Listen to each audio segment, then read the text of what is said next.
Hello and welcome to the C-SPAN Review Daily Breakdown episode for June 17th. That would be number 007. All right, let's go ahead and get into it. Here is our calls for the day. We took 39 calls in open forum 1 and 2, 16 independent, 12 Democrat, and 11 Republicans. And we got a few clips today, so let's go ahead and roll that. And one of them is me. So if we got that, and I'm here's sorry, Mike what? in Tampa, Florida, Republican. You're on the air, Mike. It's me. Hey, good This morning. is me. I've got a few things I want to rattle off real quick.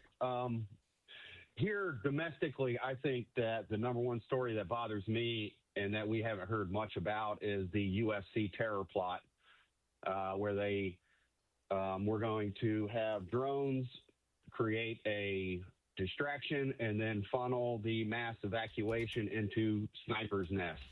Yep. So I'd like to hear a little bit more about that. Yep. And thanks for bringing that up. Yes, I do have that for people, but go ahead. You said you wanted to say something else? Yeah, couple more things. And then across the pond there, I'd like to hear a little bit more about the 200,000 girls and boys that were raped by majority Muslim men since 1954. That report just came out, and it's absolutely horrific. And also, is this the Democrats. Britain? Yes. In England? And also, yes, ma'am. It's the British rape game report by Rupert Lowe, and also the Democrats supporting Iran. It's just unbelievable because they hate Trump so much. They just want to support anything against him. The Iranians developed explosive force penetrators that basically shot a copper slug through our boys' armored. This is some Inception kind of stuff. I'm watching myself on a phone call. Whew. Vehicles. So, and this is not against the Iranian people. If it was, the cities would be smoldering, but people are still out there working. This is against the terror regime. And Mike, are you happy with the agreement as we?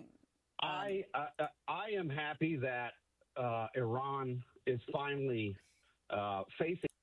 I have a little more at the end of the episode here in the kind of a new rebuttal kind of closing, my final take on how things are going. And but anyway, I have some clips at the end to show that'll kind of explain what I was talking about. Some justice. And then also, I think that this is much, much greater than just Trump going to get Iran. This is about controlling choke points around the globe with Gibraltar, with Hormuz, with the Straits of Malacca, with the Panama Canal. Those are all under U.S. control now instead of other countries. So if we ever went to war, we can move, they can't.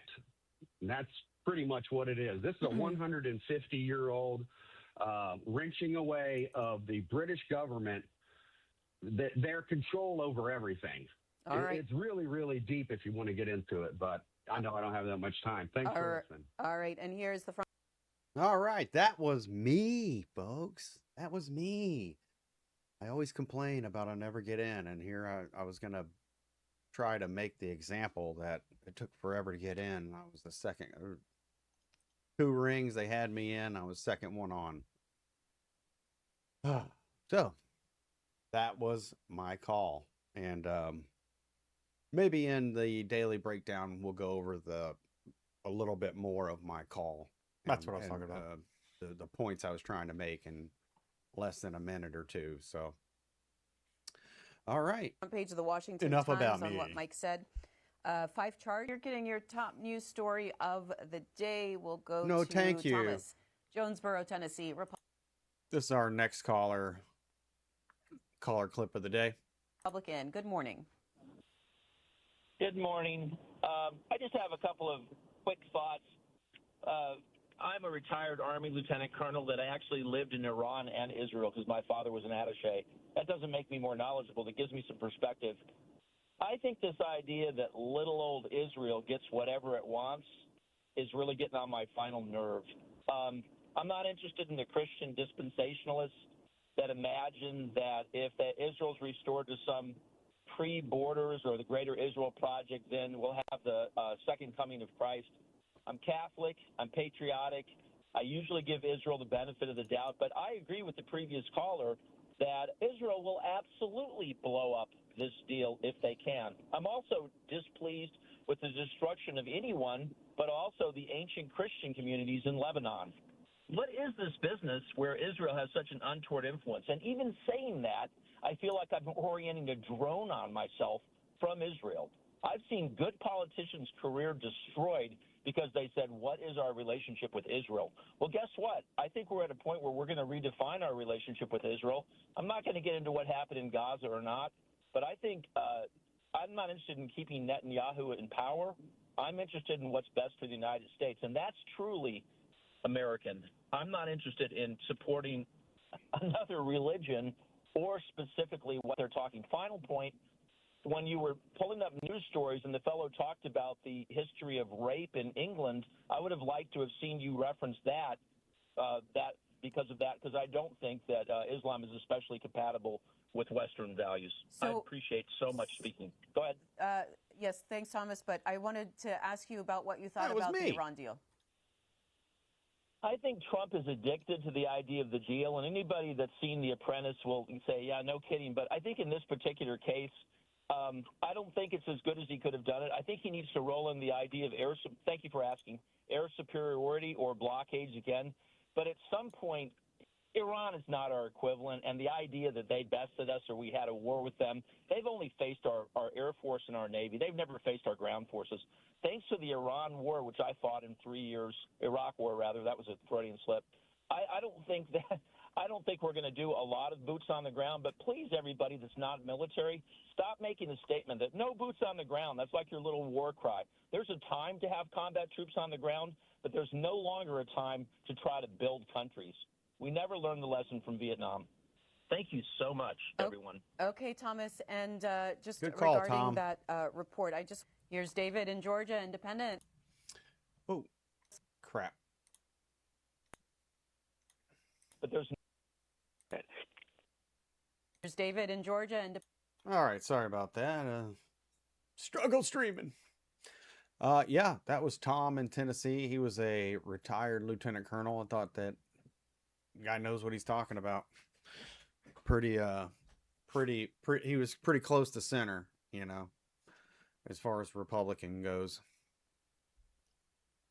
All right, let's continue. I think the next one is just the unhinged caller. Good morning, David. Good morning, Mrs. Mimi. How are you doing today? Good, thanks. Great. I have 2 points I'm gonna make, and I'm making real. Oh, this is the one about the Carmelo Anthony stabbing in Texas. Quick. Number one, please do a story on O.J. Simpson. What went down with that? Because Mark Furman just died recently, and they're putting out all the stuff to how he did what he did, blah blah blah. But I just wanted to put that out there. Please do a story on that. Number two, what's happened to that little kid in Texas that killed they call it the stabbing at the track meet? How they railroad this kid, the whole town railroad this kid to put him in jail, and now it's starting to unravel. The tape to show that the little boy was innocent, and how they took the family's money, and lie. That's what Fucking happens lie. when you have a little sundown town like that with absolute power over somebody. There's very few blacks there. And they did that to this kid. So now they're starting to unravel. A lot of people, including whites, are starting to come out and say, hey, no, this is not right. So do a story on that. That's a very human interest. It's a divisive story, but, it shows you that where we are as a nation, we need a lot of help in the judicial system and a lot of people that can come out. Give me a little bit more help, David. Stabbing in Texas, you said it was a little kid? Carmelo Anthony. Anthony. A little kid. He was at Carmelo Anthony. He wasn't a little kid. track meet. His little kid, about 5'8", 5'9", 140 pounds, and two twin brothers who was football players. Who should Oh, not yes, have been yes, there. yes. This is Right, Carmelo right. Anthony and the. Exactly.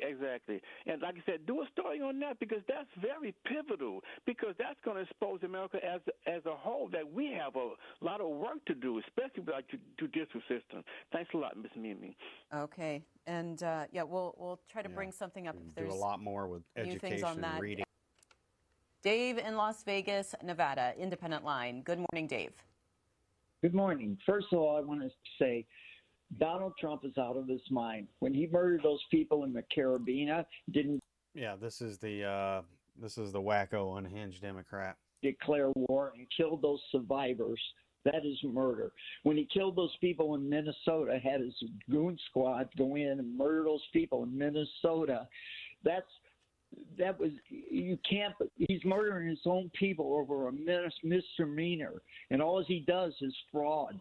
And he's protecting the biggest child rapist there has ever been, putting her in a cozy place. This guy is out of his mind. He's not a president. He tried to overthrow the government. He goes against the Constitution. He's getting rid of all the jobs, anything that's good. This guy's ruining this country. Everybody hates him. Everybody knows he's a child molester. They won't even show the pictures of him with those girls. He should have been the first one called up. He is out of his mind. He's got dementia. Buddy. 37 psychiatrists say he's got dementia. And the news media doesn't ask many tough questions. You think you can commit war crimes and get away with it? Hezek bombed that school. Oh, he bombed the school, killed 150 girls in Iran, and everybody thinks it's okay. Little kids with a missile without evidence. And now he's going after everybody that goes by the law. He wants to arrest them because his mind is warped. This guy is out of his mind. If you don't get the Republicans out of here, democracy is gone. Everything that's good is gone. He starved Oh my God. his own people. He started those kids in Africa to cut off the aid to all those kids in Africa. Okay, Dave. Okay, Dave. Well, that was it for the first for the call clips of that segment. That was for both segments, 1 and 2.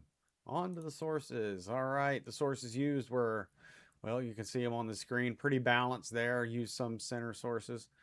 Wall Street Journal, that's not correct. They're more leaning left now, so I'll have to go in and check my database. Make sure my numbers are correct. All right, we're going to move on to the reviewed episode score segment, where I've already loaded this thing in here, and every time I hit the button, it brings up what source we used, and the numbers you see there and the classification you can find in All Sides, the website. They're the ones that assign these values to the source, and then I just use them and I plug them into this app builder thing that I bought. I built, and so we can do this. And you'll see just below me on screen there's a little dial, and that'll just show you which. This is hopefully to show which way the show leans left with the callers that come in as far as where they're from, not where they're from, but their party affiliation. So if we get a lot more Republicans, obviously that would drag it more to the right a little bit. If it's all Democrats, more to the left. Same thing with sources. So that's kind of what this is. And we'll just cycle through these. New York Times, oh, we're going left. Oh, NPR, we're going left. Wall Street Journal. Yeah. Washington Times. These are the Republican callers. So we had 11 Republicans call in. So that brings us, and if you look up here in this top left section of the app, it's plus 7.9. So that would be the reviewed episode score. But now we factor in our Democrat callers. So there's 2 more that drags us left. And so also the independents, I have to assign a little bit of value to them. So if I think they lean left, if I think they lean right, I'll assign it. So there was 6 independents that I thought leaned left. And then there were just 2 that lean right. There was a couple of independents that were pretty kind of couldn't make a call. So, and then when we use True Social, we automatically add 4 points to that because it's Trump and everybody can't stand Trump, and it should be weighted heavily because it is Donald Trump. And let's see, what was a Democrat? That was a Democrat. This back when this was a Democrat politician. So I need to fix so you can see the whole names of what the event is here. This is President Trump. So the system is that the producers and the host present this stuff, and we just assign a value to it and then add it. So there's another 2 Truth Social posts. That's what get us there. Another Democrat politician. And there it is. Look at that. I mean, we're 0.21, almost dead center. And I'll take that. I'll take that. And so what we're going to do with that score, that negative 0.21, we're going to assign that to the host. So it's going to be like a batting average. And so I think this is Mimi that was at the host desk today. Mimi will get the negative 0.21 as her RES score, and then every appearance the show will have a score, and then that score will be attached to her like a batting average. So should be interesting over time to see. And I've made baseball cards and all kinds of funny things. So all right, that was it for the reviewed episode score segment. Here we are to the daily. This is the Big Map Daily. These were all the calls today. There was me right down here. Right here in Florida. And I live somewhere in this area, folks. So yeah, that was pretty cool. Pretty cool. It's always cool to get on and be able to make your point, So we're going to back out a little bit here. Probably got too many windows opening up. And yeah, pretty solid calls here. A couple of Texans, lots of Florida calls today, and always up here in the eastern seaboard, northeast area, and definitely Washington, D.C. There's not one show where we don't get Maryland or D.C., or at least 2 or 3 from that locale. All right, on to the Big Map totals. And my map, there it is. There's our totals. I think we have almost 100 pins in here. All the calls that we've taken so far. Some of these some of these are centrally located because of the pin. I need to make sure these are all in here. But yeah, that's the whole goal, is to just kind of keep covering this map up over time, and we'll start to see what the clusters are, and who gets what and where, and pretty interesting stuff. Like you can see here. Yeah, this one all tweaking out. Ding, ding, ding, ding, ding, ding, ding. But cool. That's pretty cool that they have 2 different ones. So yeah, and that's that. All right, that was it for this episode. We'll see you tomorrow.